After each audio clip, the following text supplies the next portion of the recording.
Hello everyone. आज हम इस वीडियो में कक्षा 9 के लोकतांत्रिक राजनीति नामक पुस्तक से अध्याय 2 का अध्ययन करेंगे। लोकतंत्र क्या, लोकतंत्र क्यों, what is democracy and why democracy. तो सबसे पहले अब हम ये चीज़ देखेंगे कि लोकतंत्र क्या है और इसकी विशेषताएं क्या हैं। वैसे तो हमने पिछली चैप्टर में आप लोगों को बताया है। बहुत सरल परिभाषा से शुरुआत करते हुए हम इस चीज़ का अध्ययन करेंगे। तो लोकतंत्र क्या है और लोकतंत्र क्यों, इसके बारे में पढ़ते हैं। लोकतंत्र का शाब्दिक अर्थ लोगों का शासन। संस्कृत में लोक जनता तथा तंत्र शासन के लिए इस्तेमाल किया गया है। इस प्रकार लोकतंत्र ये एक ऐसी शासन व्यवस्था और लोकतांत्रिक राज्य दोनों के लिए प्रयुक्त होता है। यद्यपि लोकतंत्र शब्द का प्रयोग राजनीतिक संदर्भ में किया जाता है, परंतु लोकतंत्र का सिद्धांत दूसरे समूहों और संगठन के लिए भी संगत है। मूलतः लोकतंत्र अलग अलग सिद्धांतों के मिश्रण से बनते हैं।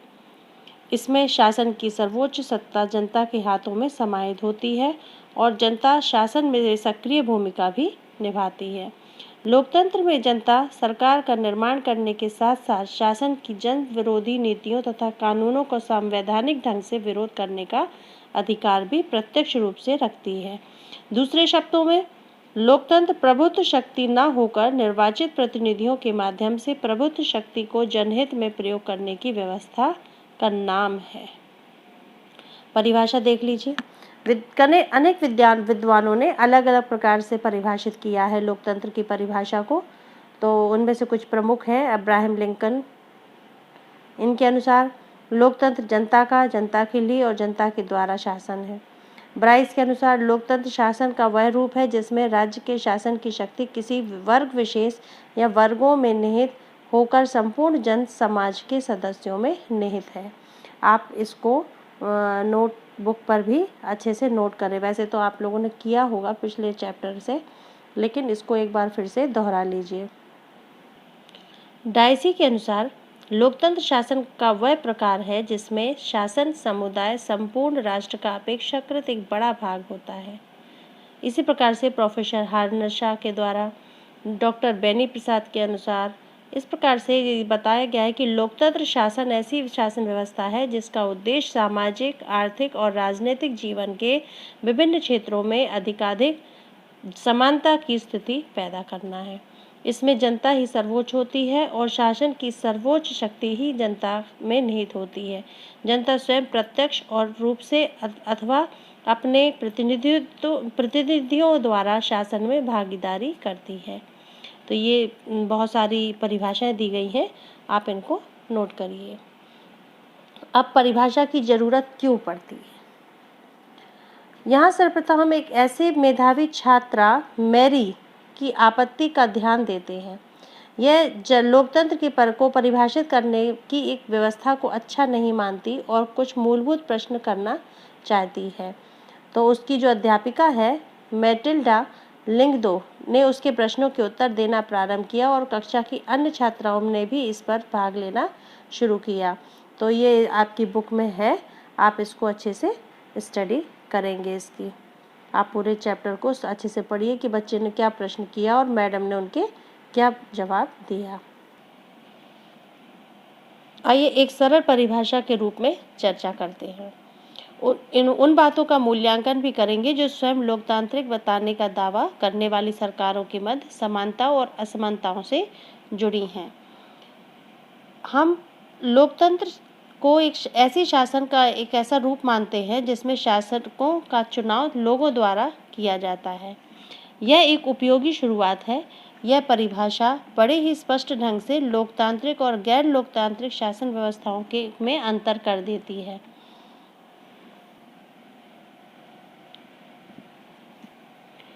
म्यांमार, ये नाम आपने सुना होगा, म्यांमार है ना। म्यांमार के सैनिक शासकों का चुनाव लोगों ने नहीं किया है। जिन लोगों का सेना पर नियंत्रण था वे देश के शासक बन गए।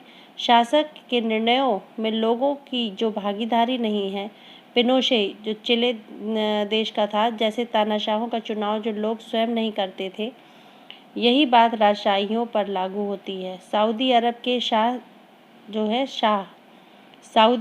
के शाह लोगों द्वारा शासन नहीं चुने गए हैं, बल्कि राज परिवार में जन्म लेने के कारण उन्होंने यह अधिकार हासिल किया है।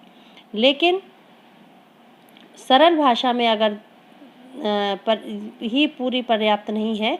इससे हमें यह समझ में आ जाता है कि लोकतंत्र का अर्थ लोगों का शासन है, पर इस परिभाषा का प्रयोग यदि हमने बिना सोचे समझे किया तो उन सभी सरकारों को लोकतांत्रिक कहना पड़ेगा जो चुनाव कराती हैं, और फिर हम सभी उसके परिणाम पर नहीं पहुंच पाते हैं। आने वाला जो अध्याय है उसमें हम देखेंगे कि समकालीन दुनिया की प्रत्येक सरकार, चाहे वो लोकतंत्र हो या ना हो, स्वयं को लोकतांत्रिक कहलाना चाहती हैं।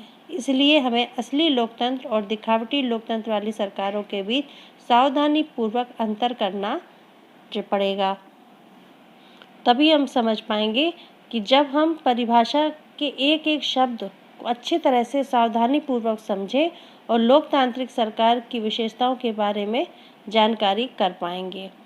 तो इसके बाद अभी आपको ये 5 पॉइंट दिए गए हैं कुछ, ठीक है। तो इन पॉइंटों को आप अच्छे तरीके से पढ़िएगा। पहले और जो दूसरा पॉइंट है, इसमें ऐसी लोकतांत्रिक सरकार की बात की जा रही है जहां लोगों के पास चुनाव का अधिकार तो है, विकल्प उपलब्ध नहीं है। इसका तात्पर्य यह है कि उन्हें सत्ता पक्ष के उम्मीदवारों में से ही पुनः चयन करना होगा। यह सही अर्थों में लोकतंत्र नहीं है।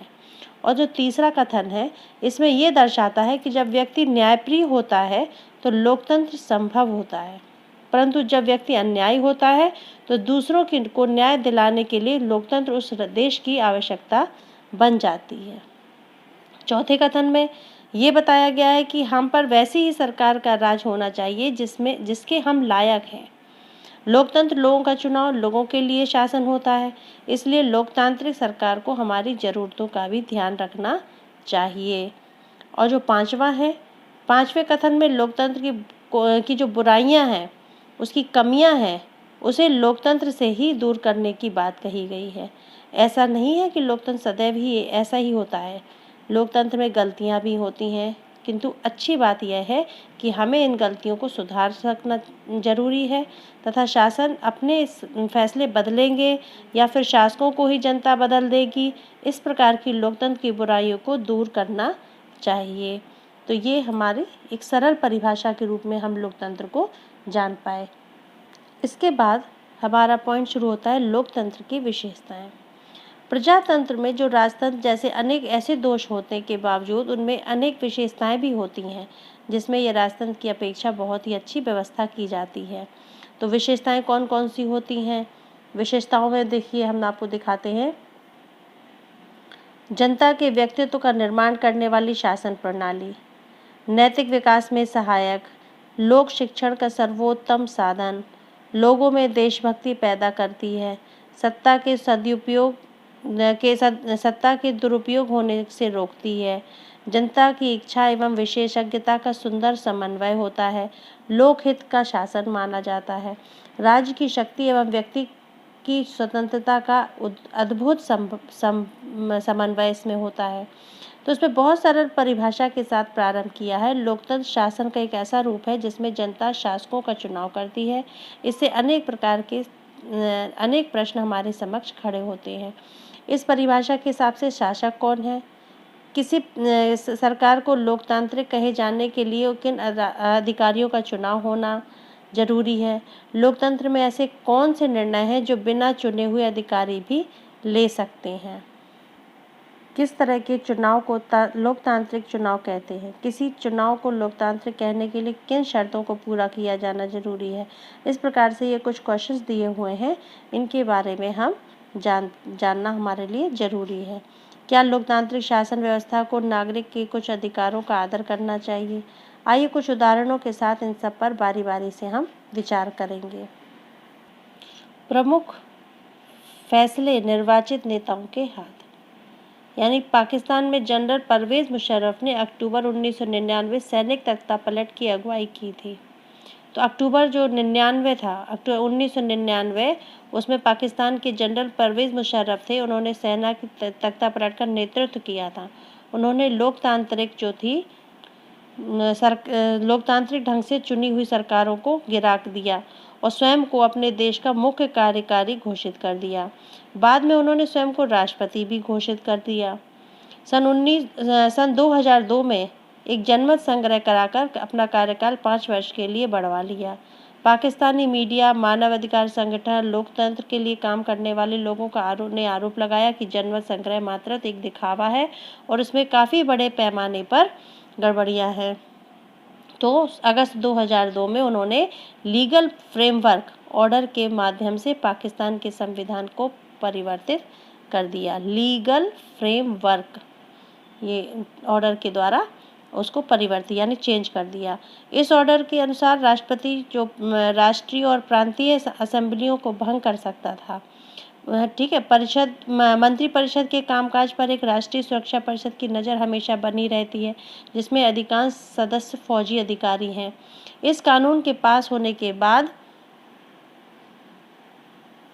राष्ट्रीय और प्रांतीय असेंबलियों के चुनाव कराए गए। इस प्रकार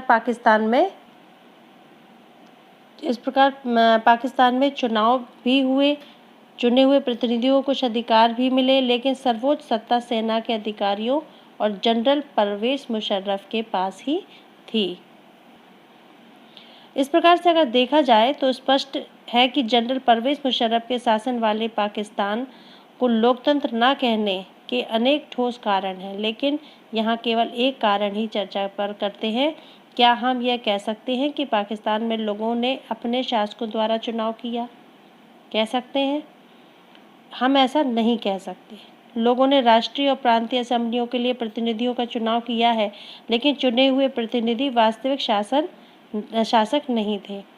वे अंतिम निर्णय, जो उनका अंतिम निर्णय होता था, वो नहीं कर सकते थे। अंतिम निर्णय सेना के अधिकारों और जनरल मुशर्रफ के हाथ में ही था, तो जो जनता द्वारा नहीं चुने गए थे। ऐसा केवल तानाशाही और राजशाही वाले अनेक शासन व्यवस्थाओं में ही होता है ना, ऐसे नहीं होता। वहाँ औपचारिक रूप से चुनी हुई संसद और सरकार तो होती है, पर असली सत्ता उन लोगों के हाथ में होती है जिन्हें जनता नहीं चुनती। पिछले अध्याय में हमने पोलैंड के कम्युनिस्ट शासन के समय में सोवियत संघ और समकालीन इराक़ में अमेरिका की भूमिका के बारे में पढ़ा। ऐसे मामलों में असली ताकत विदेशी शक्तियों के हाथ में ही रहती है, ना कि चुने हुए प्रतिनिधियों के हाथ में। इन्हें लोगों का शासन नहीं कहा जा सकता है। ठीक है, तो अंत में हम क्या समझे कि शासन व्यवस्था पहली विशेषता यही पहुंचते हैं कि लोकतंत्र में अंतिम निर्णय लेने की शक्ति लोगों द्वारा चुने हुए प्रतिनिधियों के पास ही होनी चाहिए। सबसे पहली बात तो ये समझ में आती है। ठीक है, इसके आगे का टॉपिक हम अगले वीडियो में पढ़ेंगे। देखते रहिए, हमारे चैनल को सब्सक्राइब कीजिए और शेयर भी कीजिए। अगर कुछ समझ में नहीं आता है तो कमेंट्स भी कीजिए। Thank you very much.